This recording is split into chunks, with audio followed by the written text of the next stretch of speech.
भाई ऐसी घटनाएं दर्शाती हैं कि किस तरीके से अपराधियों का मनोबल बढ़ा हुआ है। अपराधियों को दिन दहाड़े अपराध को अंजाम देते हुए भी डर नहीं लगता है। भाई अगर ये कानून का फेलियर नहीं है, अगर ये लॉ एंड ऑर्डर का फेलियर नहीं है तो और क्या है भाई।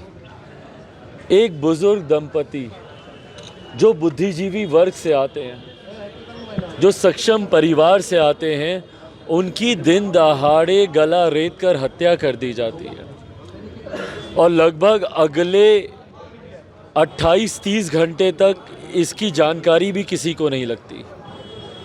पहली बात तो no one deserves to die like this, पर हमारे प्रदेश में ऐसी घटनाएं, ऐसी जघन्य अपराध, ऐसे अक्षम्य अपराध हमारे प्रदेश में हो रहे हैं। उसका कारण है भाई हम लोगों ने यहीं आरा में इसी बढ़ते अपराध के खिलाफ हम लोगों ने पदयात्रा भी हम लोगों ने की थी। जब एक श्रृंखला सी बन गई थी हत्याओं की, 9 दिन में 9 हत्याएं हुई थी, उसके खिलाफ हम लोग चलकर हम लोग एसपी कार्यालय, डीएम कार्यालय तक हम लोग गए थे और विश्वास दिलाया गया था कि भैया सीसीटीवी मॉनिटरिंग होगी, पेट्रोलिंग होगी, सुरक्षा मुहैया कराई जाएगी। क्या हुआ उन बड़े बड़े दावों का? आज पुनः एक इतनी बड़ी घटना घट जाती है और वो भी एक वृद्ध दंपति। भाई उनका किसी से क्या लेना देना, पर ऐसे में ये दर्शाता है कि अपराधी के मन में डर ही नहीं है। कितनी निडरता के साथ अपराध को अंजाम देने के बाद बाहर से दरवाज़ा लॉक करके खुलेआम वो अपराधी चला गया।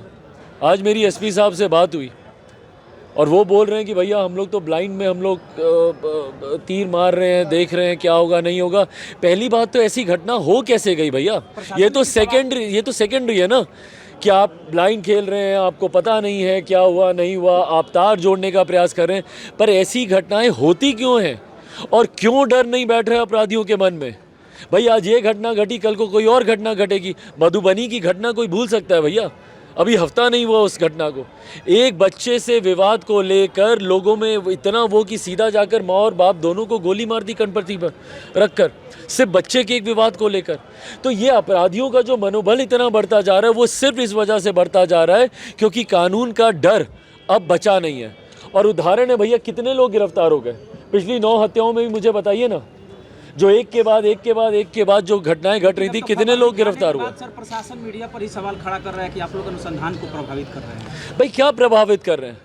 लोकतंत्र का चौथा स्तंभ होता है भैया मीडिया, पत्रकार।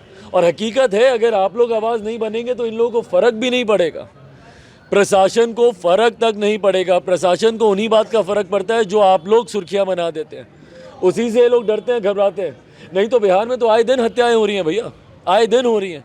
कितने ऐसे परिवार हैं जिनकी एफआईआर तक दर्ज नहीं हो रही है, जिनके बारे में जानकारी भी नहीं लोगों को मिल पा रही है कि उनके परिवार में क्या हुआ क्या नहीं हुआ।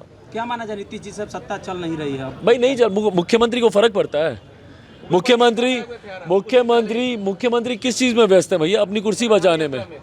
मुख्यमंत्री व्यस्त हैं कि उनके गठबंधन के नेता उनके बारे में क्या बोल रहे हैं, नहीं बोल रहे हैं, उनकी पार्टी के नेता क्या कर रहे हैं, नहीं कर रहे हैं, उपेंद्र जी उनके साथ हैं नहीं हैं, राजद उनका साथ देगी नहीं देगी, वो मुख्यमंत्री बने रहेंगे नहीं बने रहेंगे, इसके अलावा उनको फ़र्क क्या पड़ रहा है? जिस समाधान यात्रा का आप जिक्र कर रहे हैं, पूछे ना मुख्यमंत्री जी से क्या समाधान है इन हत्याओं का? है उनके पास कोई समाधान? जदयू को छोड़कर बहुत से अधिकांश कार्यकर्ता ये सही है दोष पर विलास में शामिल हुए सर। भाई बिल्कुल, आज की तारीख में मुख्यमंत्री जी अपनी विश्वसनीयता पूरी तरीके से खो चुके हैं। भाई देखिए, जनता ने पहले इनको नकार दिया था। जनता को पता था कि इनसे बिहार संभलेगा नहीं। अगर जनता का इन पे विश्वास होता तो आज ये तीसरे नंबर की पार्टी नहीं होते। इनके नेता गला फाड़ फाड़ कर चीखे नहीं रो रहे होते कि चिराग मॉडल की वजह से हम लोग हार गए, चिराग मॉडल की वजह से हार गए। यही है चिराग मॉडल भैया, आपकी नाकामियों का प्रतिबिंब है चिराग। नीतीश कुमार की नीतियों से लगातार विरुद्ध में थे, लेकिन उसके बाद आरसीपी सिंह अलग हुए, फिर सुधाकर सिंह लगातार हमलावर हैं, इसके बाद उपेंद्र कुशवाहा। भाई अकेले रह जाएंगे मुख्यमंत्री नीतीश कुमार जी, अकेले रह जाएंगे। लोजपा में शामिल होंगे। आप नारा देते हैं, वही जो बिहार के आईएएस अधिकारी है द्वारा गाली दी जा रही है बिहारी, तत्काल प्रभाव से बर्खास्त करना चाहिए ऐसे अधिकारियों को। हिम्मत कैसे हुई भैया बिहारियों को गाली देने की? और ऐसे ही अधिकारी हैं जो कि बिहार और बिहारियों की छवि को बर्बाद करते हैं। किस तरीके की भाषा का इस्तेमाल कर रहे हैं, आपत्तिजनक शब्दों का इस्तेमाल देखकर इनको इस बात से एतराज़ है कि भैया रेड लाइट पे खड़े हो कि कोई हॉर्न क्यों मार रहा है, तो व्यवस्था आप लोग क्यों नहीं ठीक करते? अधिकारी है ना आप लोग, व्यवस्था को सुचारू कीजिए। आज क्या व्यवस्था है ट्रैफिक की? इनको ट्रैफिक के हॉर्न से प्रॉब्लम है ना? क्या व्यवस्था है ट्रैफिक की? जगह जगह जाम लगता है। क्या हालत है बिहार के ट्रैफिक व्यवस्था की? कितने ट्रैफिक पुलिसकर्मी हैं इनके पास? बताएं अधिकारी महोदय, जो इनको हॉर्न बजाने से इनको दिक्कत होती है। ऐसे अधिकारियों को मुख्यमंत्री जी क्यों रखे हुए हैं, हमारी समझ के परे। तत्काल प्रभाव से ऐसे लोगों को बर्खास्त करना चाहिए ताकि संदेश जाए कि कोई बिहारियों के ऊपर अगर ऐसी भाषा का इस्तेमाल करता है, उंगली उठाता है, तो उसके रहने की वजह क्या होगा?